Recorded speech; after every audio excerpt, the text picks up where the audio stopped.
Yalla, Shavua Tov, Ubesham Hashem, Naaseh, Venatzliach, Be'ezrat Hashem Itbarach, avec plusieurs cours aujourd'hui et des thèmes qui nous sont demandés en ce dimanche matin 31 du mois d'août. Et ça, les vacances, c'est fini, 31. On revenait de Jean Lépin ce jour-là, les Hasra. Les Zaïn du mois de Elul. Un mois si important, avec un sujet qui est en rapport justement avec la définition du mois d'Elul, Be'ezrat Hashem. Et je vous lis donc ces thèmes sur la positivité et la joie. Donc on va essayer d'en parler. Offert par Hashem Atov Shmotav Ben Neimim Shalom Ben Moussan pour sa sœur Yafa Batalis Ben Shoshan, si je prononce bien, avec une dédicace sur laquelle il dit une vraie tzadika qui déborde d'amour pour sa famille, qui ne recule devant rien pour aider son entourage et qui se rend toujours disponible pour nous tous. Une bonne santé, pour longue vie de Torah et de mitzvot, ou maasim tovim, avec beaucoup de sérénité, de réussite dans sa vie spirituelle et matérielle. On lui souhaite une bonne parnassa et qu'Hachem l'accompagne dans tous ses chemins. Amen. Voilà, on ne peut pas dire plus que ça. Ensuite, il dit que la diffusion de ce cours puisse également contribuer au retour rapide des otages. Merci de penser à eux. Véchel, Kolam Israël, que Dieu protège chaque juif d'Israël ou de la diaspora. Le Binyan Adéan avec le 3e Beth Amikdash. Un grand merci du fond du cœur au Rav Twitou et son épouse ainsi qu'à toute son équipe pour ses enseignements de Torah qui rapprochent la Géoula, qu'Hachem vous accorde sa bracha et vous fait réussir dans tous vos projets. Be'ezrat Hashem. Amen et Amen. Bon, un peu rien à dire. Hein. Franchement, Monsieur Shalom, Kol HaKavod, tout est dit, je ne peux rien rajouter, si ce n'est qu'une chose. Tout le monde reçoit récemment que le Rav Ran Shaya a besoin de prière. Je ne sais pas ce qu'il a. C'est une personne que j'aime beaucoup. Et je ne sais pas exactement de quoi il s'agit, mais dans tous les réseaux, on demande de prier pour lui. Donc je vous demanderai, Bezrat Hashem, après ce cours, même s'il y a d'autres cours après, vous pourrez le voir plus tard, de sortir vos teilim et de prier pour sa refoua shlema, refoua tanefesh, refoua tagouf. Achlama meira, oubliez tetana pour lui, tous les blessés, toutes les personnes malades de notre peuple Moratimi.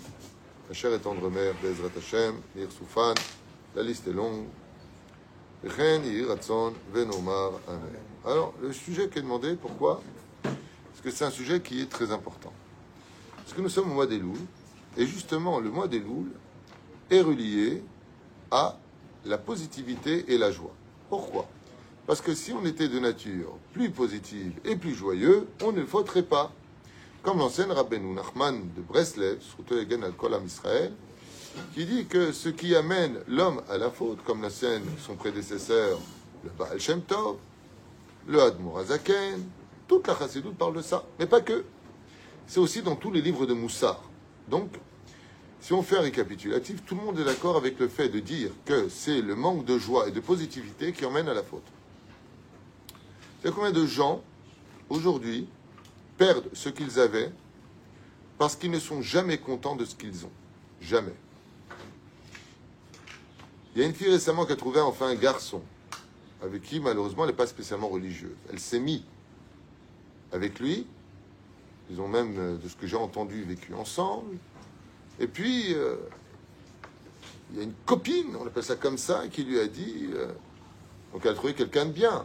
Bon, ils vivent dans l'interdit, certes, mais c'est deux bonnes personnes, et lui est tombé profondément amoureux d'elle, il a une bonne situation, et la personne donc m'explique au téléphone combien elle regrette.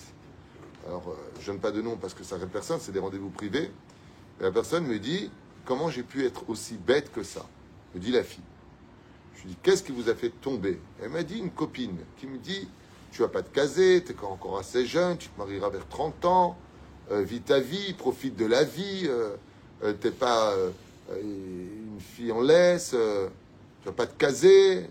Bon, bien sûr, celle qui parle n'est pas casée, donc inconsciemment peut-être jalouse. J'en sais rien. En tout cas, cette fille dit à son fiancé, si on peut l'appeler comme ça, dans le judaïsme, c'est comme ça qu'on dit, qu'elle a besoin de réfléchir. Elle demande une période de quelques semaines, peut-être un mois, 2, 3, 4, elle ne sait pas. Elle veut faire une pause. Et bien entendu, elle se laisse donc, elle quitte l'appartement, et elle se laisse aller facilement là où l'autre l'emmène. Et elle commence à coucher à droite, puis à gauche, puis à gauche, puis à droite, puis à droite, puis à gauche. Et à chaque fois, elle se demande pourquoi, mais on lui dit que c'est ça la vraie vie. C'est ça la vraie vie. Bien entendu, son copain lui manque, donc elle essaie de recompter sur un rendez-vous pour lui qui lui accepte volontiers. Moi, il s'est passé deux choses. La première, c'est que son copain il lui a dit « J'espère que tu t'éclates comme tu le prétends, parce que j'ai des copains qui sont partis avec toi, qui me l'ont dit. Et moi, elle était chaude, ta meuf. Hein. Donc, merci pour ce que tu as fait, merci pour la trahison, merci pour ce que tu as vécu. J'espère que ça portera bonheur. » Et elle se rend compte à ce moment-là de son erreur qu'elle a perdu le plus merveilleux garçon qu'elle aurait pu rencontrer dans sa vie. Et cette fille me dit, vous savez, Rav Tuitou, ce qu'il y a d'horrible, c'est qu'il est déjà avec quelqu'un aussi. C'est-à-dire que je n'ai même pas d'espoir que le temps puisse soigner le problème. Pourquoi j'ai fait ça? Qu'est-ce qui s'est passé? Puis selon la Kabbale, c'est des clipotes. Selon la psychologie, c'est parce que vous êtes tombé dans la négativité et le manque de joie, pensant que la pelouse de l'autre était plus verte que la vôtre. Tandis que la Torah nous dit deux choses. Ezeu, Achir, à sa mère Bechelko. Si je suis content de ce que j'ai, je mérite mieux que ce que j'ai. Mais si je me plains de ce que j'ai, donc tu auras besoin de le perdre pour te rendre compte de la joie que tu avais de l'avoir. C'est du Kaïnian. La deuxième chose qui est du Hadat, un enseignement du Hadat que je ne peux pas réfuter, Hadat c'est moi, hein, c'est Avdechem David Tuitou, les initiales, qui, par mon expérience et ma vie, comme je le marque d'ailleurs dans mon livre qui va très prochainement sortir sur les dictons du Rav Tuitou, je ne sais pas comment je vais l'appeler, mais peu importe. Et là-bas, moi j'ai conclu que dans la vie, il y a une autre richesse, c'est celle d'avoir ce qu'il faut le jour où on en a besoin. Et malheureusement, dans beaucoup de couples qui se brisent, qui en arrivent au divorce, les gens, pour des moments futiles de la vie, pour de l'émotion, pour de l'adrénaline, vont gâcher 15 ans de mariage, 20 ans de mariage, 5 ans de mariage, pour aller voir ailleurs, pensant que un fantasme peut apporter plus de bonheur que la réalité de ce monde. Et pourquoi je vous dis le mot réalité? Parce que cette fille, en éclatant en larmes, m'a dit « J'ai quitté la réalité c'était que je veux que lui qu'aujourd'hui. Mais lui n'est plus là. » Alors je lui ai dit « Anil et Dodi Bedodili dans Shirachirim, 5e chapitre, c'est ce qu'il dit, je tape à la porte, ouais, je suis en pyjama, je suis fatigué, puis quand je ouvre la porte, Vine et Zeba. Il est parti. Il n'est plus là. » Et Bidiou Kaïnian, par rapport à ce problème de poids qui nous amène à nous éloigner de la lumière, de la vérité et de l'essence même de la joie, et je vous le dis à voix haute une fois pour toutes, même si j'en ai fait des cours et des cours et des cours et des cours et des cours, ce que je dis une fois de plus, c'est pas ce que je pense, c'est ce que j'ai étudié. Donc après, chacun peut dire, moi j'ai d'autres études, je l'accepte volontiers. Quand si on demande les cours du Rav Tuitou, c'est pour avoir mes enseignements, donc je vais quand même les prodiguer avec humilité et les partager avec vous. Je peux vous affirmer une chose, c'est que la joie, et je vous en donnerai la référence thoraïque, la joie ne dépend que de la décision de l'être. Nekuda, point d'exclamation. Demande-moi ma référence. Dis-moi, quelle est votre référence? Quelle est votre référence? Mitzvah. Mitzvah d'être heureux. Besamarta bechagecha, mitzvah gdola liot besimcha. Hein? Oui, non, mais ça c'est mideoraita. La Torah Ora nous apprend que Béhémet, on doit toujours être heureux. Mitzvah gdola liot besimcha tamid. On a posé la question à Rabbi Nachman de Breslev. Où est-ce que c'est marqué? Il a dit, ça peut pas être dans la Torah, parce que c'est le récipient qui lève toute la Torah. Donc ça peut pas être dedans. C'est lui qui lève. Ben Ishraï, Meforash, Kachau Kotev, Shelo Nitna Torah, Shenemar, Pikud Hashem et Samhelev. Ben Ishraï dit que tout le but de la Torah, on appelle ça Hamisha, Humshe Torah. Hamisha, c'est sans yud, ça s'écrit, d'accord? C'est l'aide du mot Simcha. C'est-à-dire qu'on est dans le monde de l'obscurité, de l'épreuve, Alma Detikuna, du Tikkun. Donc, nous avons une mitzvah d'être heureux. Et c'est ce qu'on va expliquer maintenant. D'accord? Cette mitzvah d'être heureux, si tu la maintiens, tu n'as pas de raison de fauter. Car fauter, c'est pour chercher un nouveau bonheur, une nouvelle joie, un nouveau moment. Mais si je suis heureux, voilà, moi je parle avec des gens qui sont extrêmement pieux, qui n'ont jamais fauté avec la Brit Mila de leur vie. Jamais. Et qui sont du matin au soir à l'étude de la Torah, comme Rabbi Ari Garbian, comme une personne qui est très proche de moi. D'accord? Quand tu lui parles de t'éclater, de machin, il ne comprend même pas ce que tu lui racontes. C'est pas qu'il ne connaît pas, hein. Il n'est pas idiot. C'est pas qu'il n'a pas la connaissance, ouais, c'est normal, c'est parce que c'est une boîte de nuit. Il sait, il n'est pas idiot du tout, il en sait beaucoup plus que vous et moi réunis. mais il te dit... T'as étudié la Torah, tu sais. T'es en train de me parler de la boue dans la bouche en me disant que c'est bon, t'as déjà goûté le miel. C'est ce que c'est la Torah. Le Stapler, Zecher Tzadik Kadosh Ivracha, je vais raconter cette histoire que sa femme, à l'époque, il n'y avait pas de machine à laver, était en train de préparer la grosse bassine avec le produit pour laver le linge. D'accord? Donc elle prenait un bol avec une cuillère, elle mettait la poudre, de l'eau, et c'est comme ça qu'elle préparait.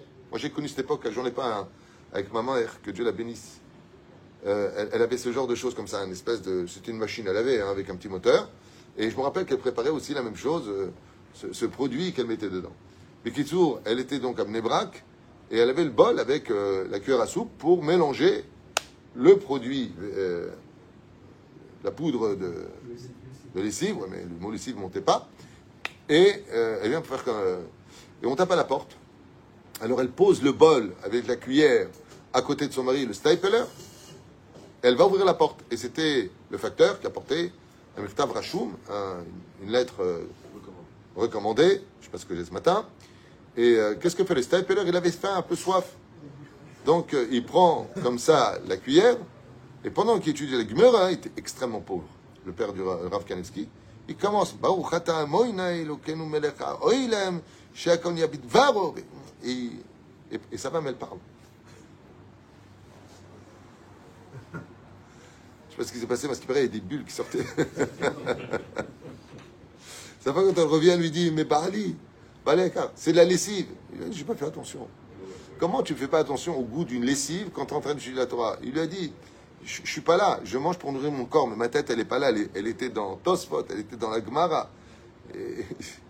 Alors il lui a dit, ça va pas te faire de mal, ça va laver mon corps, la kol beseder, il lui a dit. Comme ça, j'ai lu dans cette histoire, il y avait marqué les bulles, hein, ça c'est moi qui le rajoute, mais tout le reste c'est marqué comme ça, que Bémet, moi tu me donnes de la lessive à manger, je m'arrête net, je fais Shema Israël, je fais plus Shakon Yabit Baro, et si je survis, je fais Mehayametim. Comment tu peux faire attention à ça? C'est pour lequel ce cours-là, pour moi, il est très très très important. Et je vais vous dire pourquoi. C'est Saïloula. Pendant Shabbat Kodesh, ici, il y aura un spécial Kiddush en l'honneur du Ben Ishraï. On fait Saïloula à Jérusalem, au Kollel, avec notre Rav en général.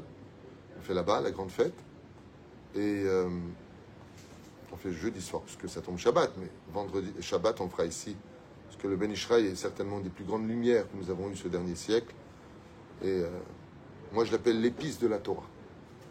C'est celui qui donne du goût à l'étude de la Torah, particulièrement, on peut dire que c'est le Ben Ishraï. Pour moi. En tout cas, tous ceux à qui j'ai fait connaître le Ben Ishraï me disent, vous aviez raison. Ve'alken. Il y a 3 niveaux d'âme. Dans le Shara Gilgulin, le Harizal nous dit que Kol Yeme Hayav chez l'Adam, Tsarich Lidog. Alma, sur quoi l'homme il doit être inquiet, de réparer son nefesh, son ruach et sa neshama. Sans trop rentrer dans les détails pour pas m'éloigner du cours que je veux partager avec vous, c'est que toutes les mitzvot de la Torah, les 613 plus 7 des Rabbanan qui sont rajoutées, en réalité sont répertoriées pour nefesh, pour ruach et pour neshama. Prenons un exemple, on a parlé hier soir, pendant le cours. La cacheroute vient réparer quel niveau d'âme? On n'a pas le temps. Nefesh, qui est Adam ou Nefesh. Vous savez? Dougma. Ok? La Torah, l'étude de la Torah vient réparer quel niveau d'âme? Nefesh. Ruach. Kol davar vedavar ba betikuno. Il y a un tikkun, donc Nefesh se trouve au niveau du keva, comme vous le savez, donc le foie. Kaved, pardon, pas keva, kaved, tant pour moi. Le cœur, là-bas, c'est le socle du ruach. Et la marshava, c'est la neshama. Le plus important des 3, nefesh, ruach et neshama, c'est lequel? C'est neshama. Un juif ne peut pas finir son tikkun s'il n'a pas réparé nefesh, ruach et neshama. Chad mashmaï du Harizal. Le pire, c'est qu'il y a nefesh et ba nefesh. Il y a ruach chez ba ruach et neshama chez ba ruach. C'est un truc de fou. Je vous explique comment ça se passe. C'est pour ça qu'il y a 600 000 âmes qui se divisent en milliards de nitzotzot. Ces nitzotzot appartiennent à des niveaux de nefesh, ruach et neshama. Par exemple, je vous donne un exemple pour bien comprendre le sujet. On peut être une seule personne réincarnée dans 3 entités différentes au même moment à la même période. Exemple du Ben Ishraï, sur les réincarnations, du Rama de Pano ou du Harizal. Pharaon était le Gilgoul de Caïn. Fait. Yétro était le Gilgoul de Caïn. Fait. Les Égyptiens qui ont été tués étaient le Gilgoul de Caïn. Fait. Trois, au même moment, Caïn. Nefesh, Ruach et Neshama. Les trois étaient placés dans le domaine du roi. Qu'est-ce qui est venu réparer Yitro? La Neshama de Caïn. Pharaon, c'était le Ruach de Caïn. Et l'Égyptien, c'est le Nefesh. La reine, il a vu qu'il n'y avait pas de tikkun pour lui. Parce que le Nefesh reste, ce qu'on appelle le Chavé de Garme, il reste avec le corps. La reine, Nikbar Bamakom, il est retourné à l'intérieur. Ce qui fait qu'on peut se réparer à l'intérieur même de cette situation. Et il y a un autre niveau qu'on appelle Kotsot du Yud, où le Ruach comment dire, de Caïn n'a pas tout à fait été réparé. C'est pour ça qu'il va rebondir sur un autre personnage. Alors Rizal dit qu'il peut venir pendant une nuit, mais il peut venir depuis la naissance. C'est Korach. Korach est la réincarnation de Caïn, une fois de plus. Voilà, ça fait 4. En une même période, dans une même époque. Lama, ce n'est pas tout à fait le même personnage. Lui, c'est Nefesh, Ruach, Neshama. Nitzot, c'est dans le Nefesh de la Neshama, qui était en Korach. Et comme le tikkun ne s'est pas terminé avec Korach, qu'il a été lui aussi avalé à l'intérieur même, la reine Itgalgel Beshmoel Anavi. Shmuel Anavi, c'est Korach, c'est Caïn. C'est-à-dire, la reine Khas Smol, Shmoel, Smol. Il vient du côté gauche. C'est-à-dire, mais la reine, à partir du moment où je comprends que j'ai Nefesh, Ruach ou Neshama, le plus haut degré, c'est lequel? Neshama. Ces trois niveaux-là correspondent à trois actions. Action physique, Alma de Asiya, le monde de l'action, c'est Nefesh. Qui est le plus important? Qui est le plus important? Le problème qu'on a, c'est que c'est le plus important parce que ça ressemble à une canne à pêche. Je m'explique en 2 mots. Quand vous avez déjà pêché, c'est un jeu de mots, hein, pêcher. Tu as une canne à pêche, c'est ce que tu tiens. Mais est-ce que c'est lui qui te ramène le poisson ou c'est ce qu'il y a sous l'eau? C'est ce que tu ne vois pas. Ça veut dire que quand tu jettes ta ligne, tu as un hameçon qui descend avec un verre ou du pain, peu importe ce que tu mets, je ne sais pas comment tu pêches. C'est-à-dire, moi je vais l'acheter au marché parce que d'attendre 3 heures pour un poisson, la vérité, dans mon steak, ben, chacun ses kiffs. Hein. J'ai jamais compris les gens qui restent 3 heures comme ça avec le vent, qui se cassent la jambe parce qu'ils ont glissé dans les rochers et tout ça pour amener un petit poisson. Brabbi, va au marché, prends-le pour 20 shekels et laisse-moi tranquille. Mais bon. Non, moi je faisais la pêche sous-marine avant mon père, que Dieu repose son âme. Un jour il m'a dit je mangerais bien un poisson. Et à Jean-les-Pins, j'avais mon harpon. Et je partais très loin avec les pannes. Et j'ai toujours aimé ça. Et j'étais parti lui chercher spécifiquement un poisson. Et j'avais vraiment un très gros poisson que j'ai réussi à attraper. Et je l'ai amené à ma mère, elle lui a fait le plat. J'étais très fier. J'étais jeune. Hein. J'étais très fier de ce poisson-là. Bon. Mais d'attendre toute la journée de sélection, à 6 heures du matin, ils sont comme ça. Ils posent, et ils sont contents en plus. Ils bougent pas, ils sont contents. Ils ont même fait une émission, Pêche et Rasra. Comment ça s'appelle? Ouais. Chasse, pêche et tradition. Chasse, ouais. Suis-toi, Rasratik et Nafalabo. C'est une passion. Je critique pas, attention. Hein. Je critique pas, je comprends pas. C'est pas pareil. Donc, Bekitsur et Laïnian, vous avez cette canne à pêche. Cette canne à pêche, c'est Neshama. C'est ça? Non. C'est Nefesh. Tu tiens ton Nefesh dans tes mains. Le plus important dans ce monde, va yaret maasem, comme il y a marqué dans Yona, Dieu veut voir les actions, il ne veut pas voir j'aime Dieu dans mon cœur et je fais rien. Donc en réalité, la canne à pêche, c'est juste pour comprendre, voir si vous comprenez de quoi on parle, c'est le Nefesh. Le fil, c'est quoi? C'est Ruach. Et l'hameçon, Neshama. Maintenant, des trois, dans une canne à pêche, le plus important, c'est lequel? C'est les trois. Tu tiens la canne, on est bien d'accord, c'est la moulinette. Ouais. Le fil, s'il pète, à quoi ça te sert? À rien. Maintenant, écoute bien ce que je dis, Yehuda, c'est très important. Maintenant, si j'ai ma canne à pêche dans les mains, j'ai mon fil, et l'hameçon, il est tombé. Il n'a pas tenu, il était mal attaché, il est tombé. Combien de temps je vais rester comme ça à attendre pour rien? Donc, à quoi ça sert tout ça? Alors, c'est vrai que les trois sont indissociables, mais quand même, qui est le plus important pour pêcher le poisson? Alors, exactement, j'ai appris ça d'un pêcheur à Jean-les-Pins, qui m'a dit, parce que je l'ai fait, hein, quand je parle de fait d'attendre pendant des heures, c'est que j'ai essayé d'aller pêcher une fois dans ma vie. Une fois dans ma vie, et j'ai attendu. Je voyais tout le monde heureux comme ça, ils attendent et tout. Et moi, j'avais une remède qui montait en disant, mais on est des oufs ou quoi? On fait quoi de notre vie à attendre comme ça? Et le mec d'à côté, il m'a dit, vous avez pêché un poisson? Jeune homme, je lui ai dit non. Il m'a dit, montez-moi. Il m'a dit, l'hameçon que vous avez pris n'est pas bon. Prenez ce verre. Donc, moi, je trouve ça un peu dégueulasse, mais bon. Il a mis... Et j'ai pêché un poisson. J'ai pêché un poisson. J'étais très content. Et qu'est-ce que j'ai appris de lui ce jour-là? J'ai peut-être 12 ans. J'ai appris de lui que si l'hameçon n'est pas bon, ta canne à pêche et ton fil, il ne sert à rien. Donc, si l'action, c'est la canne à pêche, le ruach, donc la parole, dans l'absolu, c'est le fil, et que l'hameçon, c'est la pensée, qui est le plus important? La pensée. C'est pour ça que Rabbi Shlomo El-Kabetz, contemporain du Harizal, sauf Maaseh, Shavat Rila. Toutes tes actions vont être dépendantes de ta pensée. Dans le monde d'en haut, je vous donne un exemple. Vous regardez par le trou d'une serrure un homme qui a un scalpel. Il y a un corps nu devant lui. Qu'est-ce que vous voyez? Yaakov, qu'est-ce que tu vois? Tu regardes comme ça par le trou d'une serrure et tu vois un homme avec un scalpel et un corps nu. Qu'est-ce que tu vois? On n'a pas le temps, comme vous êtes tous comme ça bloqués et choqués, on va donner 3 définitions. Un chirurgien, un psychopathe, ça dépend. Alors, très bien. 2 bonnes réponses. Heureusement, voilà mon neveu, heureusement qu'il est venu vous aider. Dieu te bénisse. Ou c'est un psychopathe, c'est un fou furieux, c'est un sadique, pas un sadique, sadique, qui est en train de...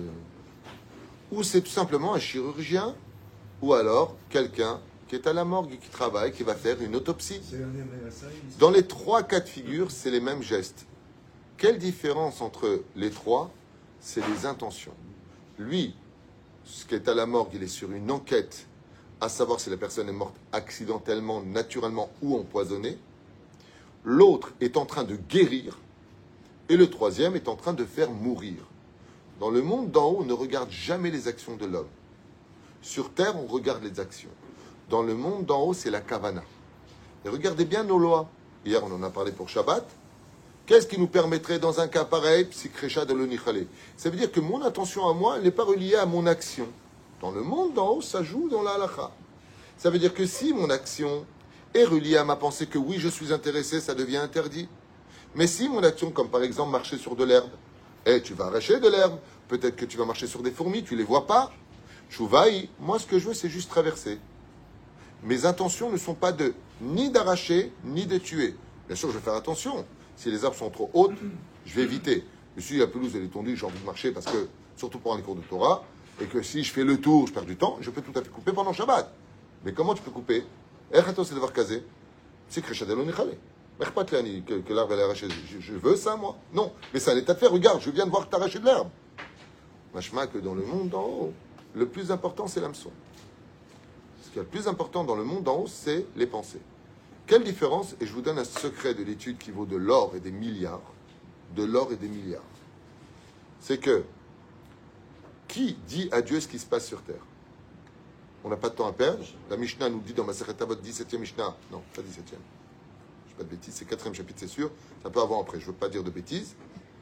Quand tu fais un ange, une bonne action, tu crées un ange blanc. Quand tu fais une mauvaise action, tu crées un ange sombre. Ok? Parce que tu dis noir sur Internet, c'est assaut.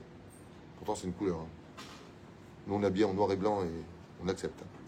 Mais ce qui est curieux, c'est que si tu dis noir, c'est pas acceptable, mais tu dis blanc, c'est acceptable. Il faut arrêter le racisme. Top, on revient en arrière.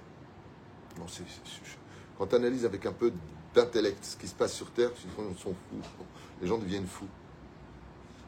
Résultat des courses, qui raconte à Dieu nos actions? Les anges. Qui raconte à Dieu ce que notre Neshama veut, fait, demande? Les anges. Molichin et Adam les firent de notable. La Gemara nous dit, mais c'est Molichin, à Malachim. Les anges t'emmènent là où tu veux. Alors qu'est-ce que Dieu voit que personne ne lui montre? Les pensées. Les pensées. Le seul écran que Dieu voit de l'homme à tout moment, c'est les kavanot. C'est la seule chose qui intéresse Dieu. Non pas les actions. C'est pour ça qu'il dit dans la parashat Balak, Dieu ne voit pas de Réchaïm en Israël. Il ne voit pas de défaut. Punaise, tu veux mes lunettes ou quoi? Pas tous parfaits, ça arrive. Il n'y a pas des pourris chez nous? Il y en a. Il n'y a pas des gens superbes? Il y en a.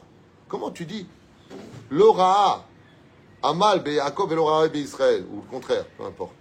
Ouais. Comment tu vois pas? La Torah nous dit, il ne voit pas. Réponse, elle est dans le pshat. Il ne voit pas. Alors qui le voit? Amalachim, qui n'est vrai où? Mima Setov ou Masera. C'est pour ça que le jour de Rosh Hashanah, tous ces anges viennent devant Akadosh Baruch Hu. Aval, Baruch Haba. Belle barre. Sympa. Ve'alken, b'siyata d'Ishmaya, à partir du moment où les anges ils montent sur la balance à Rosh Hashanah, Dieu voit maintenant. Ça veut dire combien de fois Dieu voit nos actions par an? 2 fois. C'est pour ça qu'il y a des actions qui font trembler le Chod divin. Qui sont ces actions? Des anges qui montent en... Mais qu'est-ce que c'est que cet ange? Aval et Marchavot, il les voit toute la journée. Ce qui fait que, si vous voulez, de façon vulgaire, quand vous regardez un film, Dieu voit le film avec vous. Quand vous étudiez la Torah, Dieu voit la Torah avec vous. Il voit le monde par vos yeux. C'est pour ça que la camarade nous dit dans Maseret Avodah que tu es en train de faire en ce moment, qui est celui qui est appelé l'ami de Dieu? Qui est celui qui est vraiment Aved Hashem? Celui qui préserve ses yeux de toutes choses impures. Chez Nehema, qui aïn be'aïn ir'u b'shuv Hashem tzion. On l'a lu d'Afkam min Hashamim dans l'Aftara. On a vu dans l'Aftara de ce Shabbat Kodesh, Nahamu Nahamu Ami, que Akadosh Baruch Hu, il dit, je vois le monde par vos yeux, et si tu mets ton œil dans mon œil, tu verras le retour de la Géoula. En d'autres termes, pour pouvoir voir le monde positif, il faut avoir un œil positif.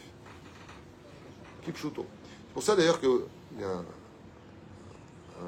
un jeu de mots qui est sympathique. C'est le mot nega dont on a parlé Shabbat. Nega vers oneg. Okay? Nega. Comment tu écris le mot nega? Nun, gimel, aïn. Aïn. Il est au début ou à la fin? Il est à la fin. Nega, ça veut dire quoi? Blessure, coup, épidémie, négatif. Ouais. Oneg, ça veut dire quoi? Plaisir, jouissance. Comment tu écris oneg? Aïn, nun, gimel. Il est où l'œil? Au début. Si tu as un bon œil, la vie est un plaisir. Si tu as un mauvais œil, la vie elle est pourrie. L'ostam, Ben Ishraï nous dit oneg, nega. Et tu dis regarde où est le haïn. Regarde où il est placé le haïn. Celui qui a un bon œil, il est positif dans la vie. C'est pour ça que la Gemara nous dit par contre dans Masechet Avot 2e chapitre, 14e Mishnah, Amar Rabbi Eliezer ben Kanos, haïn tova. Celui qui a un bon œil, il ne souffre pas dans ce monde. Pourquoi? Il voit que le bien qui sort de chaque chose. C'était la force de Rabbi Nachum de Gamzo, de Rabbi Akiva, et de tous les chassidim, tous les gdolé Israël. Et Shlen haïn tova. Quand tu as un bon œil, tu ne vois pas le mal chez les autres. Donc tu ne souffres pas. Mais la reine, la marshava, la pensée par excellence, est à l'origine de tous les origines de tous nos bonheurs ou de tous nos malheurs. Je vous lis ce qu'a écrit le Yanouka, Shomrol ou Lisrout, Bezrat Hashem, ce qu'il le ramène ici, même si je l'ai lu dans d'autres livres, le Shabbat dans son Halon qui a été distribué. Alors, on le cite. Alors, il ramène qui le Yanouka ici? Il ramène Rabbi Nachman de Breslev. Qui mieux que lui? Et ma shamar Baal Shem Tov Akadosh.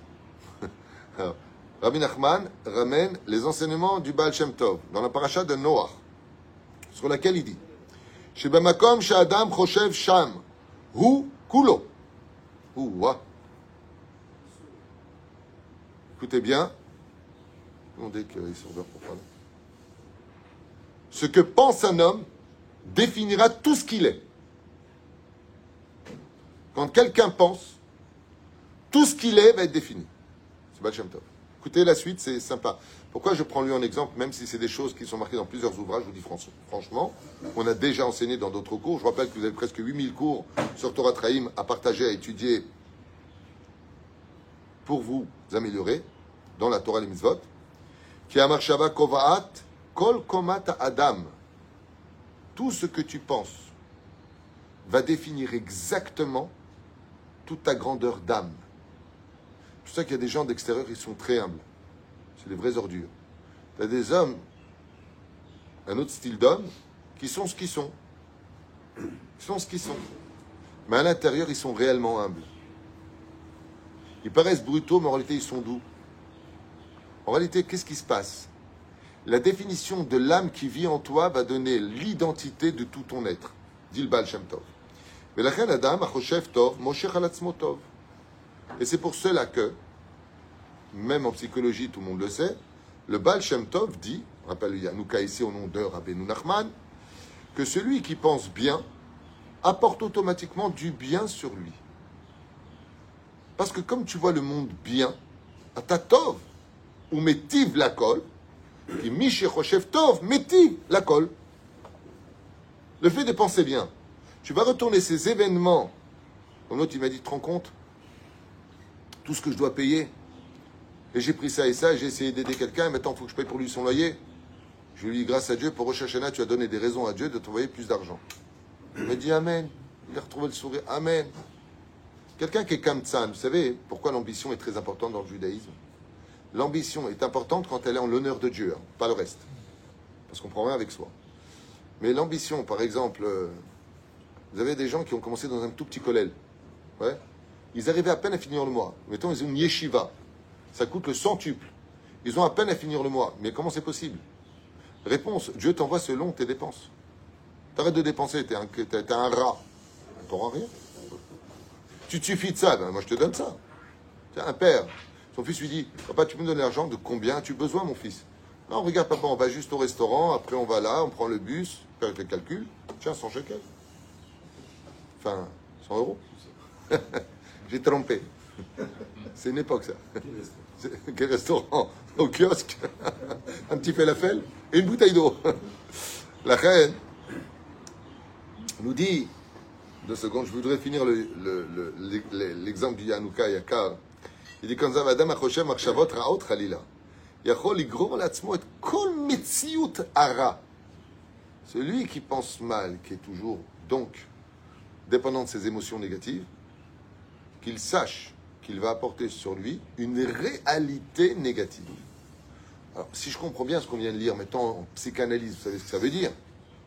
Qu'en réalité, ce n'est pas... Et on avait fait un cours sur ça pour ceux qui suivent les cours qui sont hyper importants. On ne va pas revenir dessus, mais vous savez qu'il y a une totale différence entre la réalité et la vérité. Totale différence. La vérité n'a rien à voir avec la réalité. C'est deux... Oui, j'ai fait plusieurs cours sur ça, mais ça n'a rien à voir. Je peux créer une réalité qui n'est pas la vérité. Par exemple, je te mets en colère. Mon but, c'est de te mettre en colère. Tu te mets en colère, je te filme. Ah voilà, c'est la réalité, voilà, tu es en colère. Est-ce la vérité? Non, tu n'étais pas en colère. J'ai fait en sorte de créer cette réalité. Mais ce n'était pas la vérité. Tu n'es pas venu pour être en colère. Et c'est pareil pour des conflits et des peuples qui s'inventent au fur et à mesure de l'histoire. On va créer des réalités, mais est-ce la vérité? C'est intéressant. Tov, Rabbeinu, Iskir, Kidvekut Bashem Itbarach, Ikar Amarshava.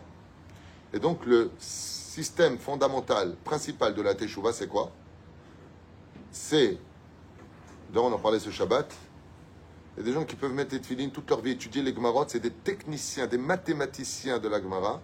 Mais où est Hachem? Où est Avodat Hachem? Ils disent Baruch Ata Hachem, comme tu dirais, comment va ta grand-mère? Elem Shum Dvekut Be'akadosh Baruch Hu. La Dvekut B'Hachem, l'adhération à Dieu, elle est dans la pensée. Elle n'est pas dans l'action. Des fois, tu vois dans les couples, vous aimez votre mari, c'est le père de mes enfants. Ça veut tout dire. Ça veut dire, non, mais diplomate. Faut être gentil.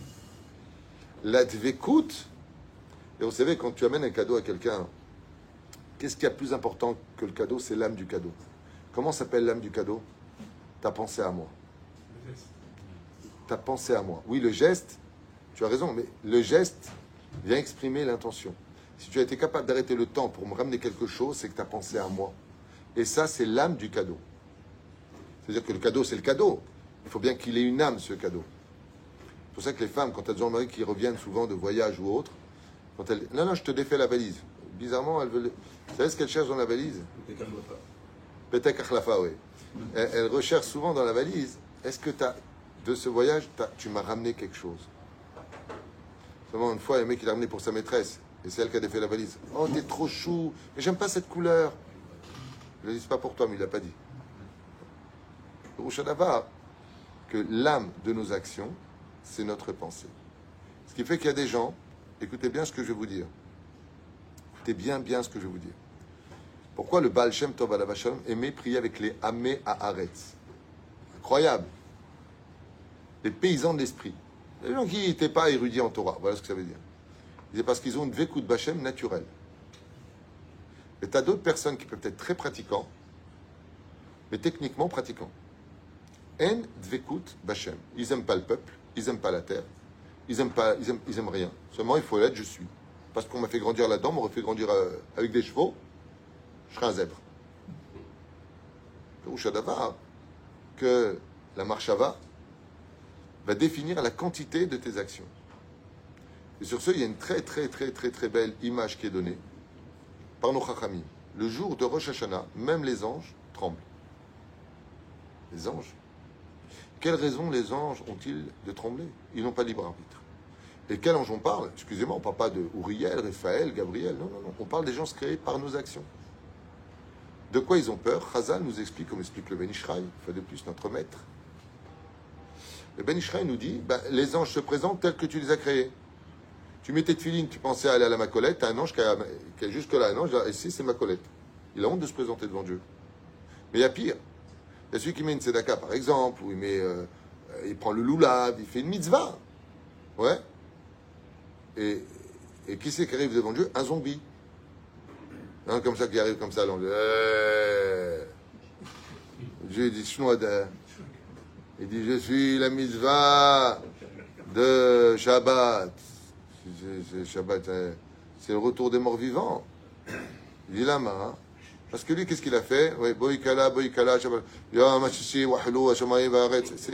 C'est mécanique. Il n'y a pas d'âme. C'est un mort vivant. Cet ange qui a été créé, c'est pas une blague. Hein. Il a été créé mort vivant. La reine Malachim, quand on leur dit monte sur la balance de Rosh Hashanah, ils ne veulent pas monter. Là, ils sont incomplets. D'ailleurs, je vais te faire un cadeau de l'étude.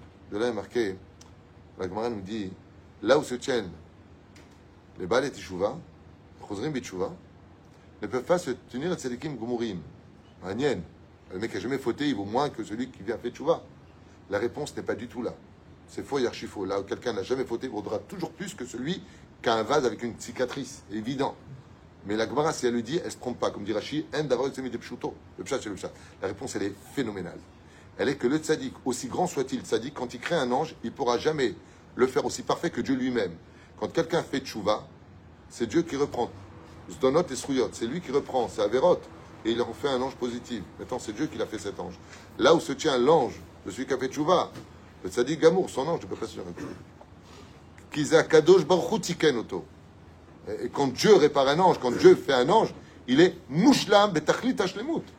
On dit que quand quelqu'un, aussi grand soit-il dans la Torah, il fait quelque chose, il reste quand même humain. Donc, c'est pas du 100% de 100%. Zé Peroucha Davar. Zé Peroucha Davar. Je vais finir, je te donne la parole. Je sais que tu veux dire quelque chose. Ramenu Iskir, chez Dvekut Bakadosh Baruch Hu, Ikar B'Marshava. Lo Yasiach Adam Da'ato Me'Hashem Yitbarach Bechol Rega Verega. D'où l'importance, même sur la route, comme explique le Pélé Yoetz Rabbi Eliezer Papo dans son premier commentaire sur Aleph Hava. Tu marches, tu roules, tu vois un paysage. Marabou Maaser Hashem. Comment on peut douter de Dieu quand on voit ce que Dieu a créé? Comment on peut penser que c'est les montagnes qui se sont faites toutes seules, que les arbres ont grandi tout seuls? Qui leur dit, toi tu donnes des fruits, toi tu donnes pas des fruits? C'est-à-dire, Berega, Bechol Rega Verega. Et Ren, il dit, Tamid Beshemot Avaya. Et donc, c'est pour cela qu'une personne qui peut être en joie, c'est une sigoula qui est très connue, Shiviti Hashem le Negdi Tamid, tu mettras Dieu devant toi pour toujours. Le pshat, c'est, dès que ça ne va pas dans ta vie, tu imagines Yud Ke Vav Ke. Dès que ça ne va pas, tu imagines Yud Ke Vav Ke, selon l'Arizal de couleur rouge. C'est comme ça que dit l'Arizal. Même la couleur, pas or, c'est Midatadin. Rouge, c'est hyper Midatadin. J'ai pas compris l'embrouille. Il dit rouge. Betseva Adom. Yud Ke Vav Ke Betseva Adom. Et quoi? Zemesiret Kol Adagot. Tu enlèves de toi, tu te dagot. Ou alors, si vraiment une personne est rasratique, elle lit le télim, kouf, yud, tête, qui est plus long, juste la lettre he. Là-bas, c'est contre les mauvaises pensées. Il y a plein de ségoulottes, c'est pas le problème. Ishpochet libol, aïdbo des doutes. Ok. Et là, Kema Shamar Shlomo Amelach al Vashalom dans Mishlei, Bechol derachecha daïou, vehu yasher al chotecha. Car, si tu adhères à Dieu sur tous tes chemins, dit le roi Salomon dans Mishlei, ouais, si tu adhères à Kadosh Baruch Hu sur tous tes chemins et que tu ne vois que lui, quelle est la suite du verset? C'est lui qui rendra droit les chemins sur lesquels tu te trouves. C'est-à-dire que si tu penses positif avec Hachem dans ta vie, tu verras que les résultats qui vont ressortir, Dieu t'a retiré un vase d'argile pour remplacer par un vase en or. Attends la suite. Qu'est-ce qui va te permettre de le vivre? Amelach Shlomo nous dit, Bechol derachecha daheu, Ne vois pas celui qui t'a mal jugé, et ainsi de suite, même si lui, au niveau de son boulot, il rendra des comptes. Hein, si une personne t'a mal jugé ou il a parlé de toi. Quand on fait du lachon hara sur toi, il y en a 3 qui sont punis. Celui qui lui dit qu'il entend et qui l'a provoqué, certes. Mais celui qui l'a dit, il s'en sort pas. Hein. Ouais. Mais le fait qu'il ait dit, dit le Chafetz Chaim, ou Chovot HaLevavot, Perek Gimel, toutes les avérotes que tu as fait, elles passent chez lui. Tous les mitzvot qu'il a fait, elles passent chez toi. Bon, vas-y, continue à parler. Ça, c'est quoi? Vehu yayasher rochotecha. Et lui, il va rendre droit à tous tes chemins. Et c'est pour ça qu'une personne, au lieu de chercher à être heureux, des raisons de l'être, soigne tout simplement ta pensée intérieure. Pense bien.